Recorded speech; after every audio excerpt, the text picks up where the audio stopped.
Alors aujourd'hui, je vais vous parler de 5 aliments qui sont bons pour le cœur et on va les noter de 1 à 10. C'est une petite liste que je vous ai préparée ici. Alors premièrement, nous allons parler de l'avocat. D'accord, l'avocat est d'abord un fruit qui est riche en bons acides gras. Ok, et qui est justement pauvre en mauvais cholestérol, c'est-à-dire le LDL cholestérol, riche en potassium, riche en fibres. Et de ce fait, donc, il va permettre de réduire la pression artérielle. On va lui donner 9 sur 10, d'accord? 9 sur 10 parce que c'est un excellent allié pour le cœur et bien sûr, il ne faut pas trop en amuser. Deuxièmement, les poissons gras. Alors, quand on dit poissons gras, on pense à sardines, on pense à maquereau, on pense au capitaine, on pense au thon. Donc, tout ça, ce sont des poissons qui sont riches en oméga 3, d'accord? Ce sont ces acides gras qui préservent le cœur. Et aux poissons gras, j'ai mis la note de 10 sur 10. Idéalement, n'est-ce pas, 2 portions par semaine, c'est l'idéal. En plus, ça aide à bien réguler votre rythme cardiaque. Troisièmement, nous allons parler des haricots et légumineuses.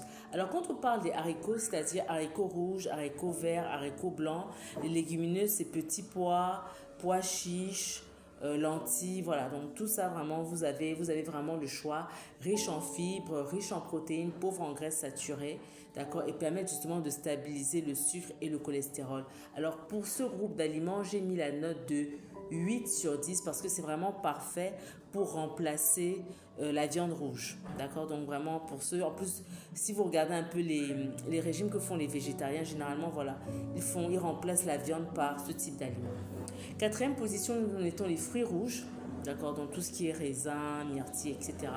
Mais aussi chez nous, les prunes, par exemple, bien safou, comme on dit en Afrique de l'Ouest, ce sont de puissants antioxydants, c'est-à-dire qu'ils vont réduire l'inflammation et aussi le vieillissement, notamment de nos vaisseaux.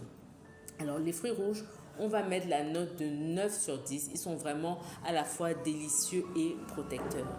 Et enfin, dernière position, mais aussi en cinquième aliment, ce sera l'huile rouge non raffinée. D'accord, c'est-à-dire l'huile rouge qui n'a pas trop été chauffée, d'accord, très important, afin de préserver ses qualités, à savoir riche en vitamine E, en bêta-carotène et en bons antioxydants. D'accord? Donc, à partir du moment où elle est trop chauffée, elle va perdre ses vertus. À utiliser avec modération et bien sûr intelligence. L'huile rouge, nous lui donnerons la note de 7 sur 10. Voilà, c'était tout pour aujourd'hui. Dites-moi en commentaire quel est l'aliment que vous préférez, que vous vous engagez à consommer davantage. Et n'hésitez pas vraiment à nous poser des questions si vous en avez. Gardez vos cœurs plus que toute autre chose. À bientôt.